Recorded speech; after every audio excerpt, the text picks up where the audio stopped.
Yai dai dai dai dai dai. Hiri dai dai dai yada dai dai. Hiri dai dai dai dai dai dai. Hiri dai dai dai yada dai dai. Hiri dai dai dai dai yada dai dai. Hiri dai dai dai dai dai na na na na. Hiri dai dai dai dai dai yada dai dai. Hiri dai dai dai dai dai. Hiri dai dai dai dai dai dai. Hiri dai dai dai yada dai dai. Hiri dai dai dai dai dai dai. Hiri dai dai dai yada dai dai. Hiri dai dai dai yada dai dai. Hiri dai dai dai na na na na. Hiri dai dai dai dai dai na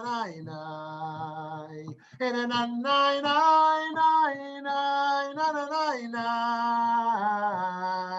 Hiri dai dai dai na na na na. Shalom, shalom, holy friends. Great to see you. That was a little nigun from Nava Tehillah, Nigun Tishrei. I really like that nigun. If you search it, it's really beautiful. There's this two people who sing it together over there. So friends, we are here at debate number 29. I hope you had a nice Hanukkah. We don't light the candles, but now we light our internal candles to keep the light aflame all year long until next year. And now we can cut down on the donuts a little bit, at least me. Okay, debate number 29, the Mussar movement versus the Hasidut. Mussar versus the Hasidic movement. So let's start with a poll, friends, and let's see what you think about this. Is Judaism spiritual or ethical? Number one, Judaism is primarily a spiritual tradition. Number two, Judaism is primarily an ethical tradition. Number three, in Judaism, the spiritual and ethical are completely intertwined for me. Is Judaism primarily spiritual, primarily ethical, or are they completely intertwined for you? Okay, if whenever we have the results, Pam, we can post them up. Okay, 0% say it's primarily a spiritual tradition. Very interesting. 13% say it's an ethical tradition, and 88% say the spiritual and ethical are completely intertwined for them in Judaism. Okay, very interesting. So today we are going to explore our debate of the Moosar movement versus the Hasidic movement. Now, again, this is not a debate that occurred in history specifically, but it is two clashing ideologies that emerge in modernity, and for us to understand the different components of Jewish life that each proponent was advocating for. So, it's interesting. If I ask people what Judaism is about, whether I ask Jews or Gentiles, I think most people would point to external things. They would point to synagogue, they would point to Israel, they would point to a Hanukkah, they might point to matzah, things that we can look at. Judaism is very visual, and there's many things we can point to. This debate is about who gets the real estate of our inner life, right? Who is going to be the tenant, or who is going to be the landowner, or who is going to be the property manager of our inner life, right? And so plenty of competition in the outer life. And in the inner life, when it comes to our inner moral compass, our inner spirituality, what ideology from our tradition is most dominant? And in the pre-ideological era, pre-modernity, well, they weren't really consistent ideological camps. They were just ideas. The Talmudists were not ideologues. Right? Ideology is a modern idea for the most part. And so this is where we see the emergence of movements And my hope is that in getting beyond denominations, we can see that these movements permeate throughout various denominations. Most certainly both of these do. I am not dealing here with the Hasidic movement as in like Satmar, Lubavitch, Breslov, like Hasidic Jews. I'm talking about Hasidut, Hasidic ideas that permeate Reform, Conservative, Orthodox, Reconstruction, Renewal, Secular, essentially everything, and so too with Mussar. So friends, two of our most profound movements to emerge out of religious Judaism at the birth of the modern era were the Hasidic movement and the Mussar movement. And it seems clear that the Hasidic movement really remains extremely popular. Its numbers continue to grow within the Hasidic community, and the learning of Hasidic ideas and the implementing of its practices are influential far beyond the community. But the Mussar movement, which most of us only started hearing about over the last 10 years, the Mussar movement, on the other hand, seems to have not enjoyed such staying power, perhaps even becoming a relic of the past. The ideas are still alive, for sure, for students of Judaism, especially robust students, but there are no longer strictly Mussar ideological groups or major institutions as there once was. So why is this the case? I want to lay out four main differences between the two movements that may play a role as to why Hasidut won out and the Mussar movement did not. Okay. The first major difference may be about the different understandings of human nature. A major part of Mussar ideologies is that we must overcome our desire for pleasure and for selfishness. For many Mussar teachers, we are in a battle between the self, between the lower angels and the higher angels, between the animal self and the soul. We are at a war with a part of the self. For a major segment of the Hasidic thinkers, on the other hand, it is not a war, but rather a channeling of energy. One channels one's desire for pleasure toward a deeper spiritual level rather than trying to squash it. The Baal Shem Tov, the founder of Hasidism, for example, emphasizes spiritual bliss. Rabbi Nachman, another Hasidic giant, stresses deep joy in Avodat Hashem, in the service of God. And so, friends, just to make sure this point is clear, according to many of the Mussar ideologues, and here imagine this in some self-help literature today, similar ideas. In the Mussar movement, there are basically forces that are destructive within us, and we have to fight them and squash them. It's almost like pretend you want your third Hanukkah donut. You want your third Hanukkah donut. You're like, oh, what do? I really want it. I really want this donut, and you're going after this donut. So what do? They say squash it. You gotta like break this desire, and you gotta use all your tools to be stronger than that desire for that third donut. I'm talking to myself here, Or you could say, I can't fight these desires. I can't fight this. What I need to do is channel that desire. How do I find what's really a hunger in me? And how do I fulfill that hunger? I don't have to squash it. I can fulfill that hunger in a different way. I can channel that desire to a different means. It's like a child. If there's a child who's drawing on the wall with markers, you can either reprimand them. What are you doing with the markers? Or you can direct them to a piece of paper. So do you want to yell at the kid and say, don't draw on the wall? Or do you want to give them a piece of paper? So too, according to many Mussar ideologies, you got to squash it. According to many of the Hasidut ideologies, you got to rechannel this desire. Okay, so this is a big difference on human nature and how we understand the will in relationship to our desires. Number two, a second major difference could be about the relationship between the self and the community. For the Mussar teachers, the primary focus is on the self and the individual's growth. Surely there is a vad, a place for group reflection, but the spiritual work is about the individual's journey. For Hasidut, on the other hand, The community is primarily in virtually every facet of life. Okay, so to make sure this point is clear, in the self-help world, which in many ways is kind of similar to the Mussar world, it is about the self. How do I find happiness? How do I find actualization? How do I grow in my wealth, in my relationships? How do I grow as a parent? How do I grow? It's about me and my growth. That's Mussar. You can live alone in the forest or in your apartment and be a practitioner of Mussar. For Chassidut, there is most certainly an emphasis on hitbodedut, and being alone and self-reflection and privacy.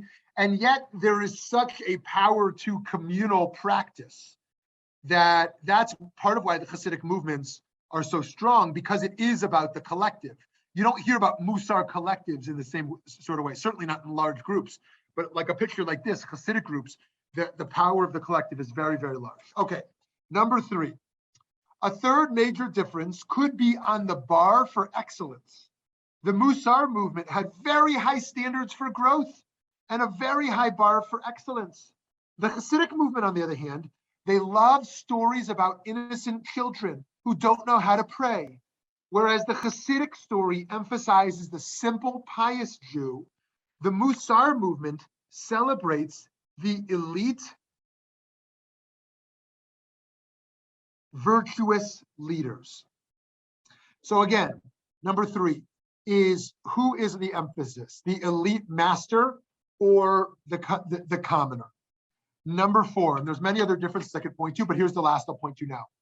A fourth major difference could be on the level of consciousness. For Mussar, the work is all, or almost all, on the conscious, moral, intellectual, and behavioral level. It's the stuff we can look at and articulate. For the Hasidic movement, the work goes far beyond the conscious realm. There is a deeper aspiration to journey into the mystical and the subconscious. Okay, friends, so just to rehash those 4 big differences. Number 1, human nature. Mussar in many ways says fight desires that don't serve you, and Chassidut says channel them. Number 2, Mussar says it's about the self in many ways. Chassidut is about the collective. Number 3, Mussar is about the elite person, the elite mensch, the person who is mastering their character, who is a role model and mentor for everyone, versus Chassidut, which yes, certainly has rabbis, but also celebrates the commoner. And number 4 is on the level of consciousness. Mussar is about the concrete parts of our life, our behavior, our ethical lives, our speech and our practice. And Chassidut goes further into the realm of the subconscious or the unconscious. So of course, there are many exceptions with these 4 identified differences, but these may be some of the most central factors as to why Chassidut won out and the Mussar movement lost. But such a measure of success is only on the plain numbers. From a different measure, we might suggest that the Mussar movement won in that it is a move from strict Talmud learning to the focus on Jewish values and Jewish character. One might argue that while most American Jews, and North American Jews, don't identify themselves as Mussar practitioners, that they do emphasize Jewish values over Jewish law. And they do emphasize Jewish character over Jewish learning. Now, that is not directly because of the Mussar movement, we can say, but it may not be absent of the movement's influence either. If you ask the average American Jew, do you hold by Jewish law? They say no. If you say, are you inspired by Jewish values? They say yes. If you say, do you engage in daily Jewish learning? They say no. If you say, do you think about your Jewish character traits? They would say yes. It also seems safe to assume that more North American Jews think about Jewish values than about Jewish mystical practice. So we have shown some possible differences in ideologies between these 2 schools of thought. But to be sure, there's also enormous similarities between the movements as well. Both seek to awaken the heart to our service. Rabbi Yisrael Salanter, the founder of the Mussar movement, writes about the need for our emotional engagement. They both want to awaken the heart, right? Judaism was dry and cold And these two movements want to awaken us, awaken our passion. Here is an Or Yisrael Salanter. He writes, so that one become accustomed to this Mussar wisdom, whose ways branch into two, the first being to inflame the souls through the purification of thought, through these sublime studies, the study of Mussar, to learn with lips on fire, with correct apprehension, depicting each idea in a broad manner and bringing it close through familiar imaginings, until the heart gets excited, whether to a great or small extent, and thereby it will be empowered to prepare the limbs to actualize every good deed on its behalf, whether by desire or by strength or by will. So friends, we can't just wait for something to excite us, some great movie or some awesome book or some phone call that we're waiting for. In Mussar, we need hit lahavut. We need to actively awaken our passion each day. Just as we open our eyes and we get out of bed and we move our body, so too we need to arouse the heart. We need to actively excite ourselves. And these guys, some of them will even jump up and down. They're going to jump up and down, get excited, pound on the table. We need to physiologically awaken the deeper affective realm in life, right? We can't just allow that to happen. And as we get older, it's very easy for a four-year-old to cry and then laugh and then cry and then laugh. As we get older, it's easier in some ways to be more emotionally numb, which in some ways is a virtue, to be more emotionally stable. In other ways is a vice, because we're not awakened to our full emotional capacities. And so we need this hit la'avut, Yisrael Salanter says. We need practices that awaken us. And it might be prayer, it might be meditation, it might be jumping, but we need to awaken ourselves. Also, that gives us a control of our emotional life. If we're not in control, then we allow all the negative stuff that's just bottling up in us to take over, right? We have somebody upset us with an email 10 minutes ago, something triggered some past bad memory or trauma, right? Something, is part of our anxiety. We're going to allow all this negative stuff to control us. Unless we take our hit lahavut, we take control and we cultivate this excitement, this passion, this gratitude, this patience, this kindness in us, we awaken it. And so Yisrael Salanter is going to help us move in that path. Now, again, we're showing similarities now. So for the Baal Shem Tov, once again, the founder of Hasidut, and his followers, we need to go so deep to the place of a broken heart. Right? This is not just about joy, also of brokenness. The deepest joy is found in brokenness, right? They're not binaries, they're interconnected. This theme comes up again and again. Consider this story.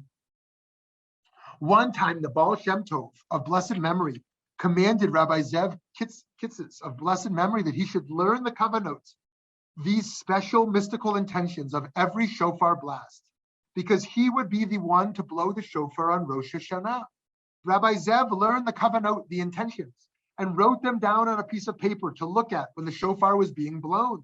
He then put the paper in his pocket. When it came time for shofar, he began to look for the paper, but he wasn't able to find it. He looked to and fro and realized he did not know the appropriate mystical intentions. He became so upset and he cried out with a broken heart, and the shofar was blown without the kavanot. After this, the Baal Shem Tov said to him, in the king's palace, there are many rooms and chambers and different keys for each door, but an axe has the capability of all the keys. An axe can open the lock of any door. So it is true with the kavanot. Each heavenly gate has a different kavanah, but a broken heart can open them all.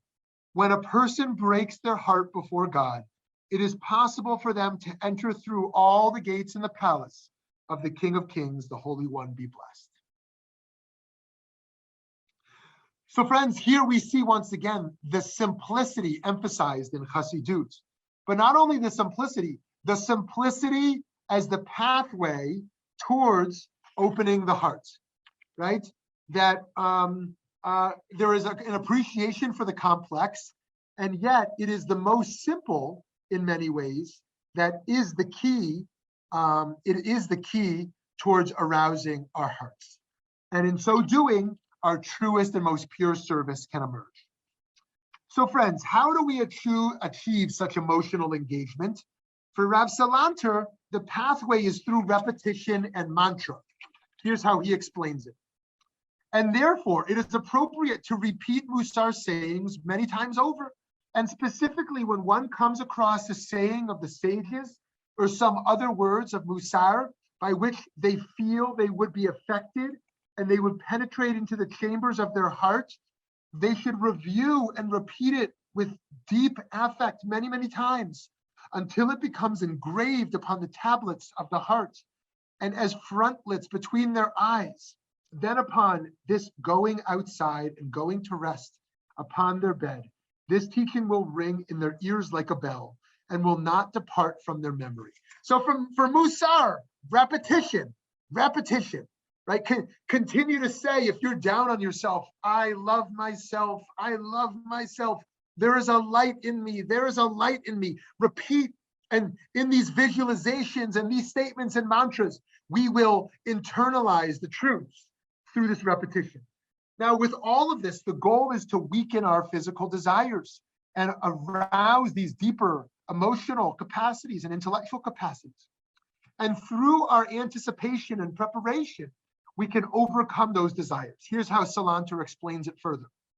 To have foresight, to look out from the get-go, but before the days of evil come, to prepare counsel and a plan of how to conduct oneself and others, and to diminish the matter to make the experience easier until awe grows greater than desire. For this is the entirety of the person, to strengthen awe and weaken desire with virtue and wisdom. What an amazing thing. That also, once we start to weaken that desire and we start to strengthen these more noble virtues within us, we cling so much to these more noble virtues. We're trying to get back to the novel. We're trying to get back to volunteering. We're trying to get back to connection, to humans, to God, to our cat or dog. We are trying to get to these more noble ideas, that those more petty desires don't start to fall away. So for the Baal Shem Tov, on the other hand, we don't want to deny our body or our desire. Consider this teaching. It is written, when you will see the donkey of your enemy collapsing under its burden, and you are inclined to refrain from aiding him, you shall nevertheless aid him, it says in Exodus. The Baal Shem Tov applied this instruction to the body and the material self. Oh, interesting enough, chamor, which means donkey, also means materiality. Very interesting. Initially, the Torah is saying you may see your body as an enemy, resisting your soul's objectives, collapsing under the burden of the mitzvot. You may therefore be inclined to fight the body by denying its needs and mortifying it. Says the Torah, you must aid your soul's enemy. Purify the body and refine it, but do not break it. So friends, this is a classical way for Hasidic commentators to interpret Torah, as opposed to a typical commentator who would say, this is literally dealing with an enemy. You find your enemy on the road, they're struggling, you help them. The Hasidic commentators say, no, this is about inner life, not external life. The enemy is the body. And rather than fight the body, you need to help the enemy. And so you need to help the body, even though the soul is your true friend, you need to help it. Okay, so to move towards a conclusion here. Thankfully, for Jews who want to go deeper in their learning and practice, there are so many avenues to pursue. We need not view the Hasidic path and Mussar path at odds with one another. We can view them as complementary paths. Rav Kook, after all, was a Hasid, but he also wrote works of Mussar. While there was, and there still is, a battle between the rationalist and mystical camps, we can move beyond that battle. May we strive to do so as we each individually and communally find the appropriate avenue by which to deepen our learning, practice, and service. Okay, friends, I would love to hear from you. I would love to hear from you. Julie? Yes. Hi. Just on hearing what you said, it seems to me that Mussar is more involved with the brain or the mind, and the Hasid are more involved with the heart and emotion. Are you stopping there? Yeah, I mean, Okay. that's my takeaway. Great, great. Yes. So I think one of the commonalities is awakening the emotional realm. However, I think you're exactly right that one of the big differences is in our moral intellectual realm and behavioral realm versus the deeper subconscious spiritual realm. I think that's exactly right, Eileen. And there are certainly exceptions and certainly overlap. But I think one of the things we want to ask ourselves, and we may have such a deep Jewish life that we embrace all of it, but for those of us who have a limited time each day or each week towards our Jewish practice, we'll have to make choices. Am I primarily thinking about tikkun olam and about the realm of kindness and the realm of my ethical behavior? Am I primarily thinking about my inner spiritual life and clinging to God and meditation and prayer? Of course, there's a path for all of that. But Hasidut wants us to totally immerse in the spiritual realm, right? And the behavioral realm will follow later. And the Mussar teachers want us to hyper focus in on that practice realm, the realm of the behavior. So thank you, Eileen, for that sharp point. Yes, Lauren. Yeah, I kind of got into Moosar a little over a year ago, and I kind of see it as a refinement. It's like pencil sharpener would be to a pencil. You know, you're refining it, but I wouldn't put it as totally intellectual. I mean, part of I'm using Alan Marinis's book, but I'm also working with a spiritual director and IJS, and you really couldn't do Musar like alone on a mountain because it's so much involved with how we relate with other human beings. I mean, you know, chesed, which is a biggie, and probably every midah is involved with chesed to some degree, is really, you know, interconnectedness, loving interconnectedness. So I wouldn't call Musar necessarily totally intellectual and not emotional. It is a more intellectual approach than Chassidut. And I must say, Chassidut never appealed to me. I grew up in a very meat-nugget home, but I see the beauty of it. But anyways, that's my take. Yeah, Thanks. thank you, Lauren. That's a great point. And I think when I say intellectual, I think there's two different things that can come to mind. One type of the intellectual realm is like what we think of as academic, right? It's very critical. It's research oriented. It's dialectical. It is an academically rigorous process. The other thing I mean by intellectual is that something is mindful. It is very mind heavy. And here I would distinguish mindfulness versus mindlessness. In many ways, I would put Moosar in the mindfulness camp. I would put Hasidut in the mindlessness camp.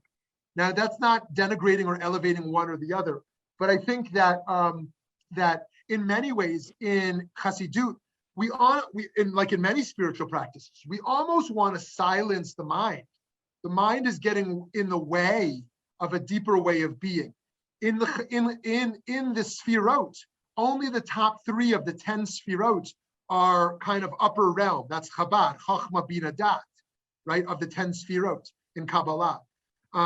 But the others are bodily oriented and soul oriented in a deeper realm. Whereas in Musar, as opposed to being mindless, going into the soul realm and silencing the mind, Musar is about kind of a hyper intentionality about everything we're doing, right? Very aware of what's happening, very in the mind.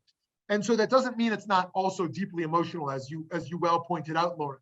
Most certainly deeply emotional, but I think very hyper aware of those feelings and of those sensitivities. And I think that that's another interesting difference. Some people in a spiritual practice really want to be hypersensitive, right? Hypersensitive. Others, they want to kind of numb those sensitivities and kind of transcend. So here's another difference. In Hasidut, alcohol is in many circles very valued. You kind of want to numb the mind. You want to drink and have a fabringen. You want to get into a deeper place. In Musar, you would never see that. You would never like drink. That's going to numb your sensitivity. If you're like me, after a glass of wine, most certainly 2, you're going to be slightly less sensitive with your jokes and with your sensitivities than you are going to be if you hadn't had any drink at all. And so for some people that might be better. I used to know a Chabadnik that used to make Kiddush over a whole Kiddush cup of vodka. So, yeah, vodka, what are you doing? He said, I went to the Rebbe and the Rebbe said, I'm too shy. I'm too shy. And so he said, make Kiddush over a cup of vodka and you'll be a little less shy. And so his job was to go and do outreach, and he couldn't do outreach. So the Rebbe said, okay, I'm not sure I would give that advice, to anybody, but that was the advice he got over there. So anyways, Lauren makes a great point there.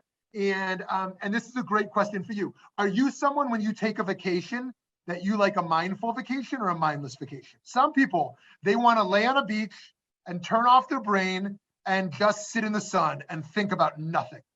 And other people, they want to go travel to a museum and they want to engage in photography and they want to catch up with old friends and read new books. And so, of course, maybe you like both at different times, but so too, like, how do we recharge ourselves? Is it mindful or mindless? Yes, Matthew Newman. Question. How do the modern Orthodox view and react to Mussar? Now, I've been studying Mussar about 4 or 5 years.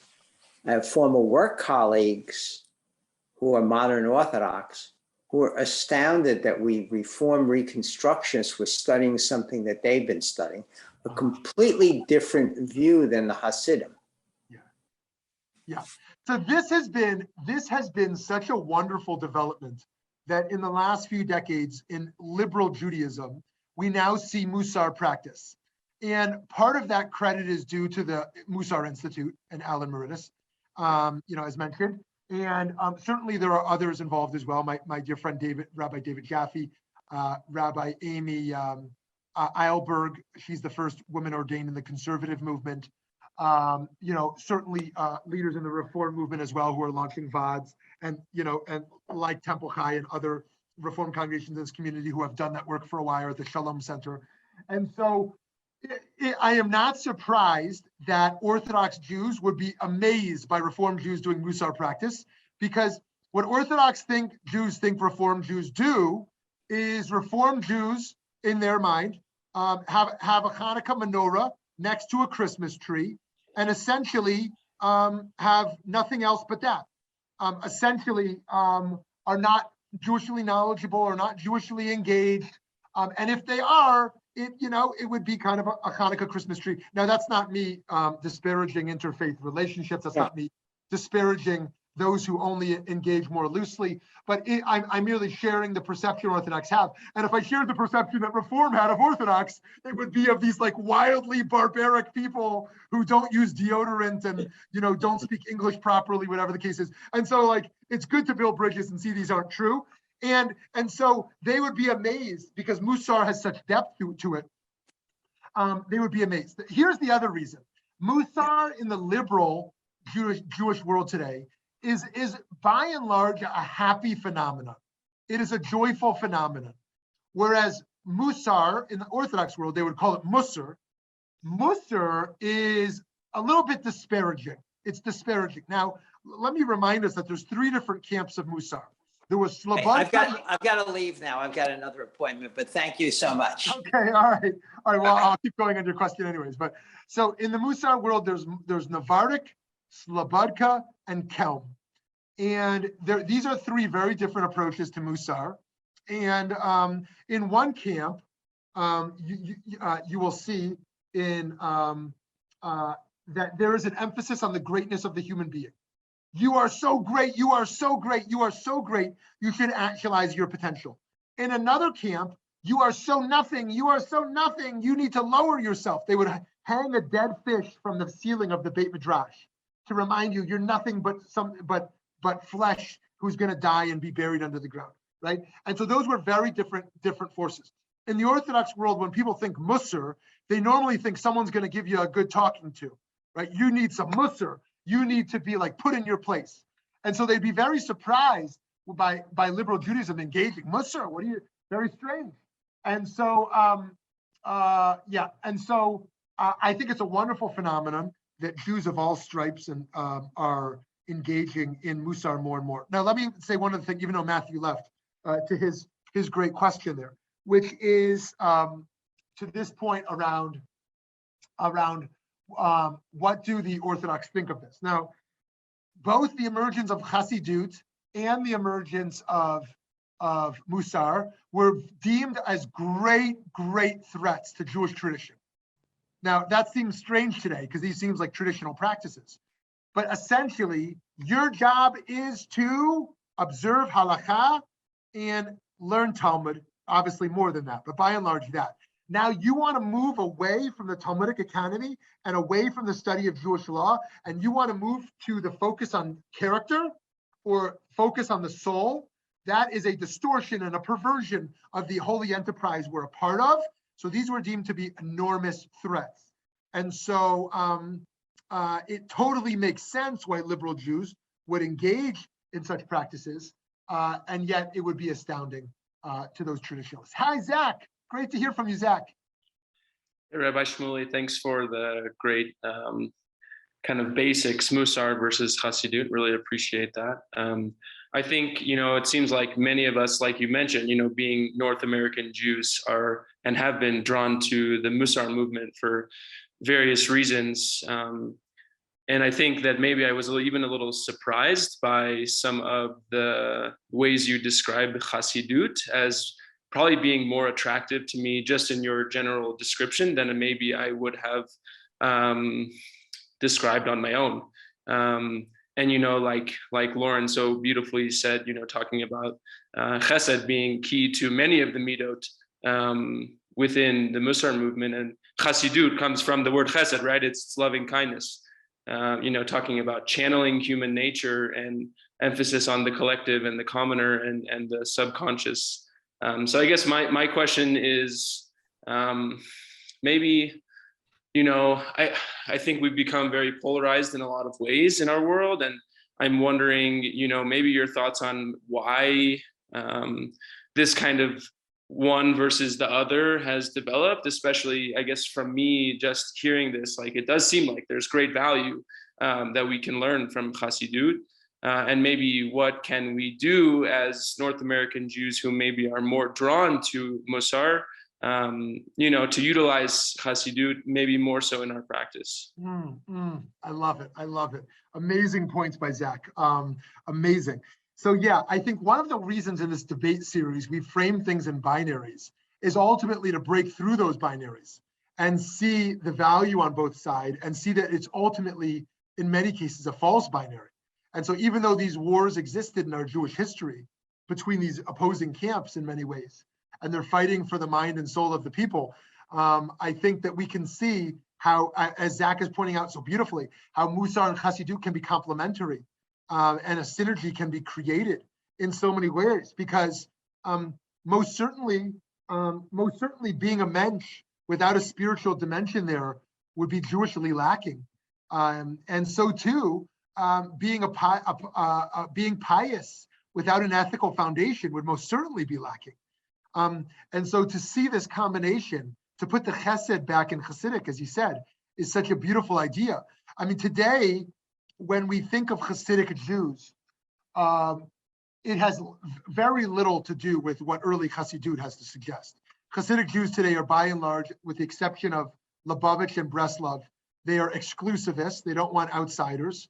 And they also are about the strictest observance possible and about separation from society and from the rest of the Jewish people. The early Hasidut, the early Hasidic thinkers were radical as opposed to the conformists of modern day. They were radical thinkers. They were they embraced spontaneity. They embraced radical kindness and radical theologies and practices. And I think today these two can really enhance one another and help us break through some of that polarization as you're talking about. So what are some Hasidic practices we can start to embrace as Zach asked here? And I think there are so many, but I think the main idea is depth over breadth,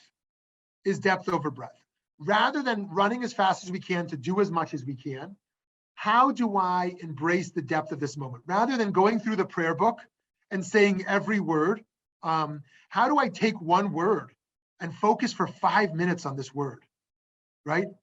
like shake with the word, feel the word, say it over and over, like think about the letters, meditate on the letters, like internalize how I can live with this word and this idea, like check the gematria, the numerology of this word, like go deeper and deeper, deeper and deeper, but not externally. We're not zooming out, we're zooming in, we're zooming in.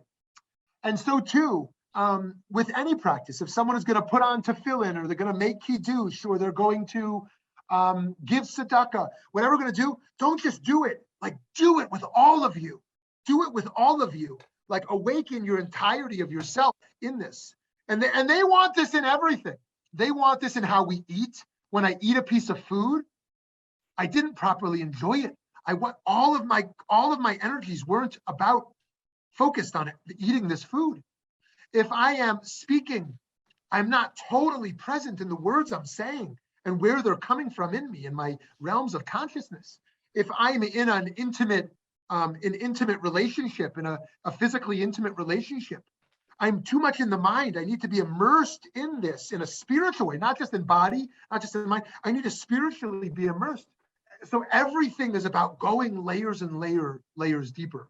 And I would challenge each of us to think of one thing we could do today that might normally, take 10 seconds, whether it's a bite of an orange, whether it's, something we're going to say or do, and think about taking that 10-second act and prolonging it into a 2-minute act. Even walking, like when you stand up out of your chair and walk to the door, what if you took baby steps and like focused on every little movement? And how does your foot feel on the ground?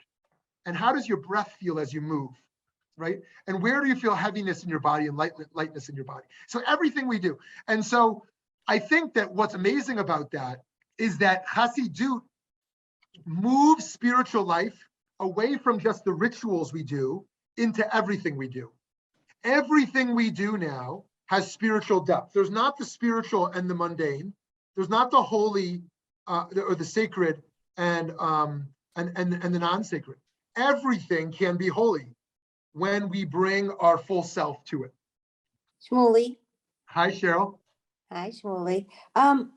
So what you said about Hasidism, you said with the exception of Chabad and Satmar, those are the two that you use? Chabad and Breslov. Chabad and Breslov. Oh, the Breslov, okay.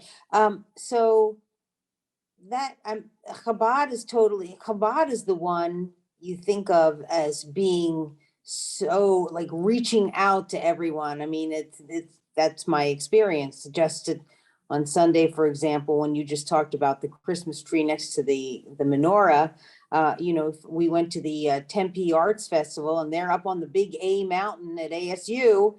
Next to the Christmas tree is the big Chabad menorah, and they're everywhere. I mean, they're everywhere. So I know that there's kind of some disparagement or difference of opinion about Chabad versus the rest of Hasidism. Where's that divide? Okay, awesome. So there's so much to say there. Thank you so much. I'll try to say it concisely. So yes, so in Hasidut, you want to be, in the Hasidic movement today is what I mean to say, you want to be exclusivist. You don't want your child to marry a different Hasidic Jew from a different Hasidic sect, right? If you're a Belzer Hasid, your child needs to marry a Belzer Hasid, right? If you are Tans, if you are, go through the whole list, Babov, you're a Babov Hasid, whatever kind of Hasid you are. There's hundreds of different groups. You want to stay within that group, ideologically, familially, everything. And you don't want to engage with the outside world. Again, Satmar is the largest Hasidic group in America, and they want nothing to do. They had a split in their own ranks recently. And it suggests it's something.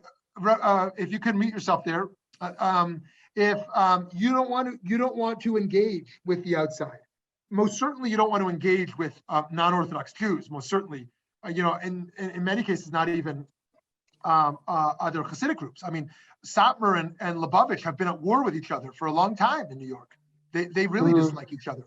And but Lubavitch and Breslov are the two exceptions. Now, all of Hasidic Judaism today is very focused on Geula, redemption.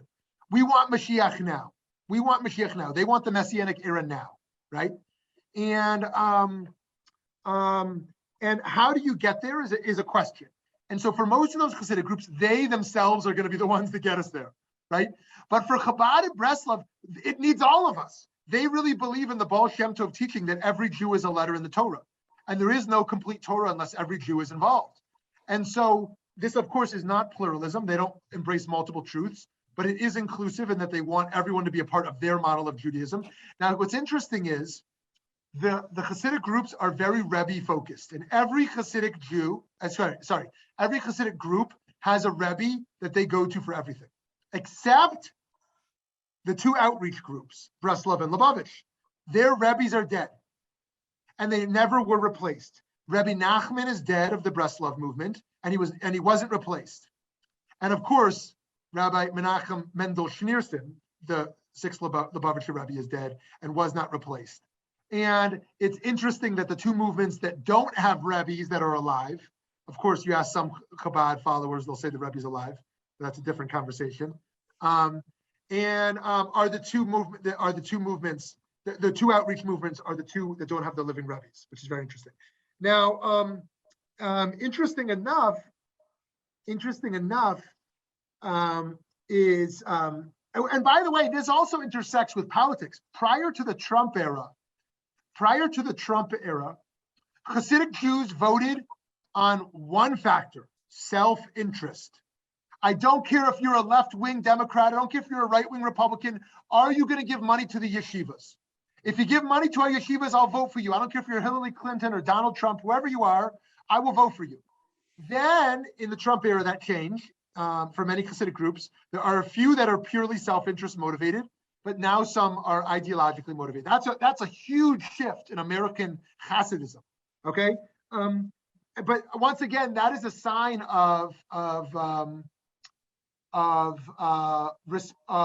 shutting out the external world. We don't care about your politics. Now, Chabad is very far right politically, for various reasons. And decades ago, there was major public disagreement between the Reform movement and Chabad around what Cheryl brought up, these menorahs in the public square. Everyone knows Chabad wants a Hanukkah on every street corner. You know, they want to publicize this miracle and put it on the government property.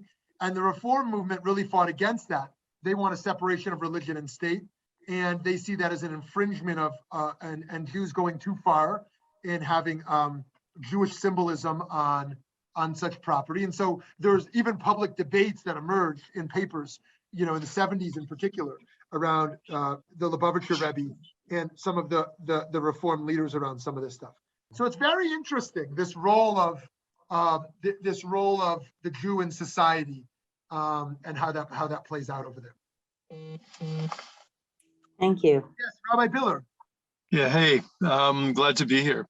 So I have a question. If Hasidism is inviting us into the sacredness of everything, and that's a very beautiful thing, how do they set the limits? You know, in Havdalah we say, you know, we're dividing between Kodesh and Chol, between holy and plain. How do they, if everything's sacred, like, how do you have different levels, or how do they deal with that? Okay, that is amazing. That is amazing. Thank you so much. So, okay. So just to make sure everyone understood Rabbi Biller's question here, if in one theology of Chassidut, everything is holy, then what do you do with this whole Havdalah, this whole, Mavdil ben Kodesh l'chol, this whole notion of distinguishing between the holy and the mundane? And I think here is where Chassidut is once again immensely valuable in our ability to live on multiple planes of reality. On one level of reality, it is true, like that there is tefillin and a Sefer Torah, and there are things with God's name on it that has a higher level of kedusha, a higher level of holiness than my pen does, right? Or than a pig does, right? Nothing against the pig, just as a quintessential non-kosher food. And yet, once they say everything was created by God for a purpose, and not only that, everything is infused with godliness and sparks of holiness, Now this pen has sparks of holiness. The pig has sparks of holiness, right? Everything is, so now what do? Okay, so at this moment, I'm existing on a halachic plane, or a plane of surface reality of how I engage in the world. I'm not going to eat the pig, right? I'm going to write with the pen, but the Torah I'm going to kiss. Okay, so there is a behavioral realm of separation. But when I move to a deeper spiritual plane of reality, then I see that there is only oneness. There is only the one, and all separation is an illusion, right? All separation, a differentiation is an illusion. At the end of the day, there's only unity, there's only oneness, everything is holy. Everything is holy. And so I think part of it is that we live in an olam sheker. We live in a world of lies. We live in a world of lies. And part of those lies, part of the foundation of those lies is the lie of separation. And we are longing to reunify. That is what sexual relations are. Basar achat, our flesh together, the power of unification. It's the power of devekut, of clinging to God, where we become one. It is the power of community singing together, holding hands, dancing together when we feel our achdut, Yisrael, our unity of the people. And so there is these different planes of reality. There are these different planes of reality. And that once again is where the misnagdim think this is very dangerous. Whoa, you're conflating the boundaries here, right? There's real holiness and real, there really is the mundane. There is the good and the evil. Good and the evil. That's another paradigm, right? The good and the evil are also going to be conflated in Chassidut, right? The good and the evil is also good. Now, for many of us, that'll be very problematic. Don't tell me the evil is good. Evil is evil, right? But in Chassidut, the evil itself is part of God's will. It's all part of the unified plan. So this is quite complicated. So what do you think, Rabbi Biller? I think it's a really great answer. It's really interesting. It's I have a friend who, when Shabbat starts, he says to me, "I'm going from the sacred to the spectacularly sacred." You know, that every day is sacred, and now Shabbat is like an extra sacred. It's very beautiful. Yeah, that I love it. I love it. Yeah, and to go from the special to the most special. Yeah. That's it's a really great way to think of it. Yeah. Yeah. Thank you. Thanks. Thank you. Yeah. We have one more person who wants to jump in. Oh yes, I see Lauren's question. If nobody else is going to jump in, I'll go to Laura's question. But let me give another moment. Please. Okay, great. So Lauren asks about the problem of avodah zarah with the emphasis of the Rebbe. Okay, so there's really a lot to say there as well. Now, it's interesting. When we sometimes want to differentiate Christianity and Judaism, we sometimes oversimplify. And one of the things we might say if we're trying to differentiate is Christians believe you pray through an intermediary, and Jews say there's no intermediary. Jews pray directly to God.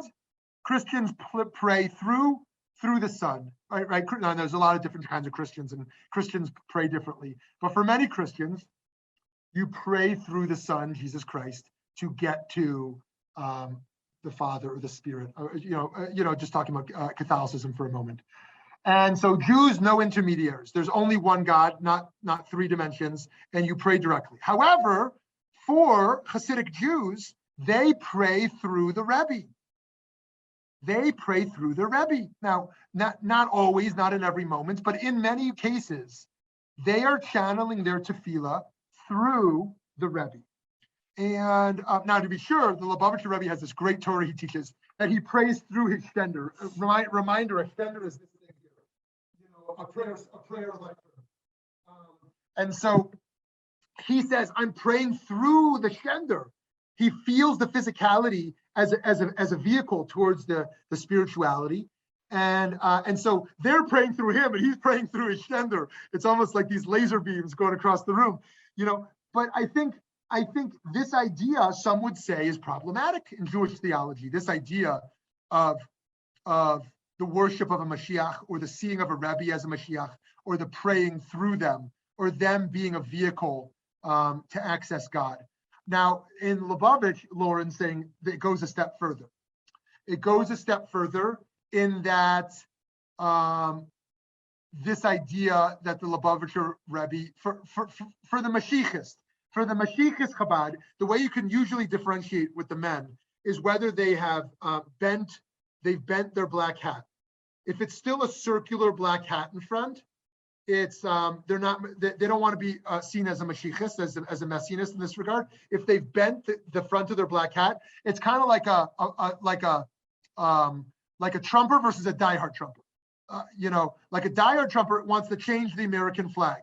It's now a blue flag, or there's a stripe, or the flag is upside down. So like they want to say it's broken, like America is broken essentially. And so the Chabadnik who doesn't want to identify such wears the normal black hat. The one who breaks the front says it's broken. The Rebbe is here, like Geula is now, Mashiach is now, and we need to re-embrace this Messiah. The Rebbe is Mashiach, and they are praying through this person. We know that we don't, and them continuing to almost merge the divine and the messianic in a sense, which once again in Christianity is quite common. The Messiah is a part of God, but in Judaism the Messiah is not a part of God. The Messiah is a different entity from God, and so this gets quite complicated. So friends, we're going to pause here. It has been so wonderful to learn with you, and I hope you'll join us for our debate next week. Our debate next week, debate number 30, is on the topic of Hobbes, remember Thomas Hobbes, versus the anarchist. And the way this is framed in Jewish thought is, should we have a melech or no melech? Should Jews have a king or no king? Hobbes versus the anarchist. Thanks for joining us, friends. Hope to see you next week or sooner.